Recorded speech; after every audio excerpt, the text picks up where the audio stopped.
هو اليوم ضاع فين؟ السؤال ده بنسأله لنفسنا تقريبا كل يوم لما بنلاقي ان احنا اليوم قرب يخلص وحاجات كتير جدا كنا محتاجين نعملها وما عملناهاش. اهلا بيكم في الحلقة التانية من بودكاست بزنس بإحسان. النهاردة هتكلم عن توبيك مهم جدا، وهو الهاسل او الطاقة اللي احنا بنفضل نحطها طول الوقت علشان ننجز حاجات كتير جدا، وفي الاخر بنحس ان احنا ما قدرناش ان احنا نعمل كل الحاجات اللي كنا محتاجين نعملها. وعايزة اتكلم على ازاي نعالج ده بالإحسان. بقينا دلوقتي في الهاسل كالتشر او ثقافة الطحن، اللي كل واحد فاكر ان هو محتاج طول الوقت يبقى بس بيشتغل وبيضيع وقته كله في الشغل، وطول الوقت يشرب في قهوة عشان يفوق، عشان يعرف يركز، عشان يخلص المهام بتاعته لغاية ما يخلص اليوم ويكتشف في الاخر ان هو فعلا ما انجزش اي حاجة. خلينا احكي لكم على حد كان طول الوقت ان هو بيتعود ان هو يصحى الصبح يروح الشغل، يخلص الساعة 10 بالليل، يرجع الساعة 10 بالليل يكمل شغله في البيت، وما يلحقش طبعا ان هو ينام، ويجي تاني يوم وتفضل الدوامة. ومع كده ما كانش بيحقق افضل نتائج في البيزنس بتاعه. احنا كلنا بنعاني من التحدي ده، التحدي بتاع ان الوقت ما بقاش بيعبر عن النتائج اللي احنا بناخدها، بالعكس هو بقى حاجة بتضغطنا اكتر. بنعاني من مفهوم اسمه تايم انكزايتي او القلق بتاع الوقت. ده بيخلينا لما بنحس ان احنا مش هنلحق نبتدي نعمل حاجة، وهي المالتي تاسكينج، يعني نبتدي نعمل حاجتين او اكتر في نفس الوقت. زي مثلا ان انت تحاول ان انت تكون بترد على عميل وانت بتقرا مثلا تقرير معين او اكتر من حاجة، وده بيعمل حاجة وهي تشتت، لانه وانت بتعمل المهمة الاولى ورحت بعدها للمهمة التانية، فجزء من مخك بيكون لسه تركيزه في المهمة الاولى، فانت كده كده مش بتعرف تعمل اي حاجة منهم بإحسان.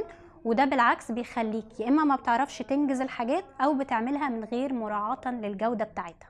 وما تنساش كمان القانون بتاع باركنسون اللي بيقول ان الوقت بيتمدد عشان يكفي الوقت. يعني لو انت محدد ان انت كده كده في حاجة معينة هتعملها في ساعتين، هي كده كده هتاخد منك ساعتين. عشان كده ده بيفسر احنا ليه احيانا بنقدر ان احنا نسلم الحاجة في الديدلاين بتاعها، وده كمان بيكون ليه علاقة بعنصر الوقت.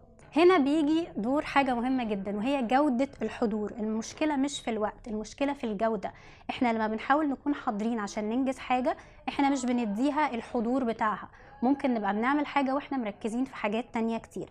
عشان كده محتاجين طول الوقت ان احنا نستحضر الحضور، وده جزء مهم جدا من الإحسان، واللي بيخليك فعلا ان انت بتعرف تحسن وتتقن العمل بتاعك. خلينا نقول على حاجات هتساعدك جدا ان انت توصل لان انت فعلا تبقى مركز جدا وتجيب الحضور. واول حاجة خالص هي ان انت محتاج تراجع النية، ودي اتكلمنا عليها في الحلقة الاولى. فقبل كل مهمة هتعملها حط نية ولو بسيطة، تكون النية دي هتساعدك وهتديك طاقة ان انت تقدر تكمل في الحاجة دي. تاني حاجة، خليك طول الوقت فاكر ان الصبح هو الميعاد اللي بيكون فيه بركة. فدايما ابدأ يومك وحاول ان انت تبدأ كمان بالحاجات اللي هي بتكون صعبة وتقيلة ومحتاجة تركيز اكبر، زي ما كتير من الخبراء اتكلموا فيها، زي براين تريسي لما قال eat the frog. فحاول ان انت تبدأ بفكرة eat the frog، انك تبدأ بالمهام الصعبة الصبح، وافتكر انه الصبح دايما فيه بركة.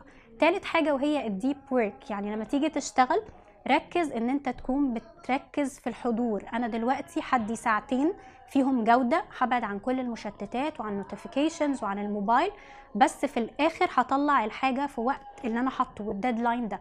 لكن لو سبت نفسك ما بين المشتتات والمالتي تاسكينج مش هتنجز اي حاجة فيهم. ورابع حاجة، ودي حاجة مهمة جدا، انك دايما لازم تفتكر ان في فواصل شحن مهمة جدا خلال اليوم بتاعنا، واحنا عندنا 5 فواصل للشحن، وهما الصلاة والفرائض بتاعتنا. كل صلاة بتعملها هي فعلا بتعيد توازنك، بتشيل التوتر، بتساعدك ان انت تريستارت الجهاز العصبي بتاعك. كل الناس دلوقتي بيتكلموا عن الجهاز العصبي وازاي تعمله ريستارت. حقيقة الموضوع بسيط جدا، احنا عندنا 5 صلوات لو التزمنا بيهم في اليوم كده كده الجهاز العصبي بتاعنا بيحصل له ريستارت. فحاول بس تبقى فاهم وانت بتصلي انه انت بتعمل ريستارت لجهازك العصبي. واخر حاجة، خد في اليوم حتى لو 5 دقايق تقدر ان انت بس تركز فيهم، تكون في سكون تام، متعملش فيهم اي حاجة، فضي مخك وركز واشحن طاقتك من اول وجديد.